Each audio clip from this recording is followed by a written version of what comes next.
Dario, thank you for joining us. Congratulations on being named to deliver the plenary address Fred Kavli Distinguished Lectureship at this meeting. You lead the innovation efforts at IBM. That covers a wide range of fields, of course. Tell us about how your organization cultivates an atmosphere of innovation among your researchers. Well, first of all, thank you again for inviting me today, and I'm just delighted to be able to give the plenary lecture at MRS this year.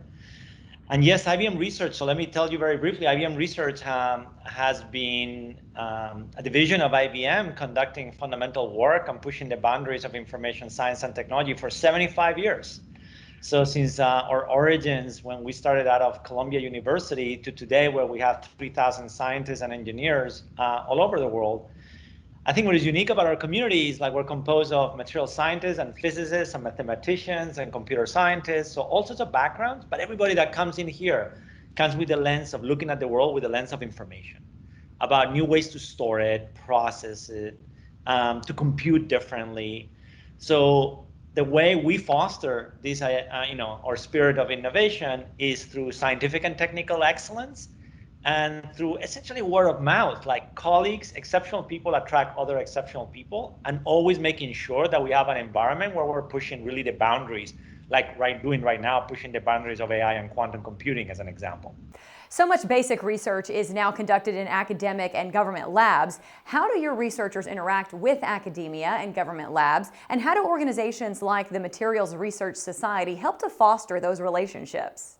So at IBM Research, we've always had a very, very proud and deep connection with university and national laboratories for that matter. IBM Research started right adjacent to Columbia University. If you look at our laboratory in Zurich, adjacent, right, and collaboratively working with ETH as an example. So we've always had that long history. But let's recognize some facts of what has changed over the last 50, 60 years in the world of research. 70% of the R&D budget of the United States is spent in the private sector. That's a really interesting figure. So what that tells me is that the scientific and technological capacity of the nation is very distributed. And what that means too is that we gotta be able to bring the best of the expertise that is in the private sector, in academia, and in national laboratories. And we're very proud of those collaborations. To give you just two quick examples. With MIT, we have a $300 million artificial intelligence laboratory that we jointly design, we jointly operate, and we jointly execute all the research projects.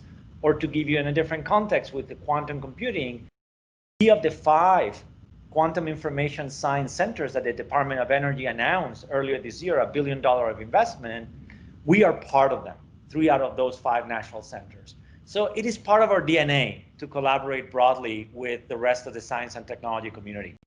So your talk is titled Scaling the Scientific Method to Enter the Era of Accelerated Materials Discovery. What will you be discussing in your talk?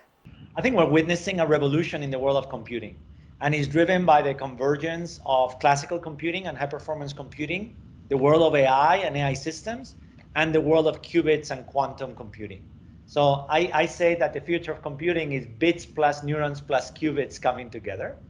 And the consequence of this revolution in computing that we're witnessing right now is going to be the opportunity to accelerate scientific discovery. So I will be exploring what is new about our all and favorite method, scientific discovery, of formulating questions, studying, performing experiments, and from there generating empirical evidence to complete the loop again.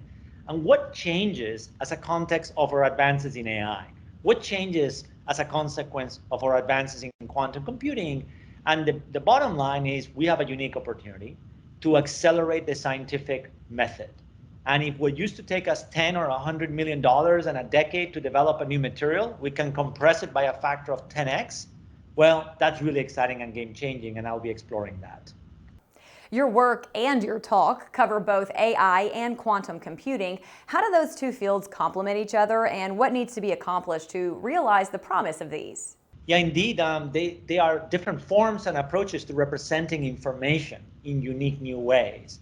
So what we've seen, for example, in AI is not only are they exquisitely good systems to be able to use deep neural networks as means to do classifiers, right, and build those kinds of, but we've seen with the advent of generative models that now we can actually start doing chemistry in a completely different way than we had been accustomed historically with our empirical and more theoretical approaches of it. A much more data-driven approach to be able to do things like synthesis and retrosynthesis.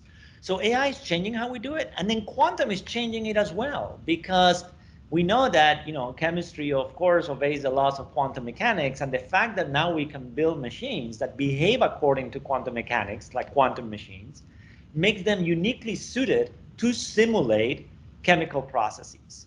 So in the world of simulation, over time, quantum is going to make a huge difference to perform calculations that we couldn't do.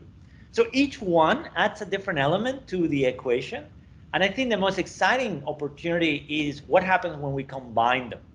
So AI will advance a lot. Quantum will advance a lot. Classical computing and high performance computing will continue to make a huge difference. But my thesis that I'm very interested in is when you combine the strengths of each, what can you do? So that's what I will be focusing on. Dario, thank you for your time today. Appreciate it. Well, thank you. It's been a pleasure.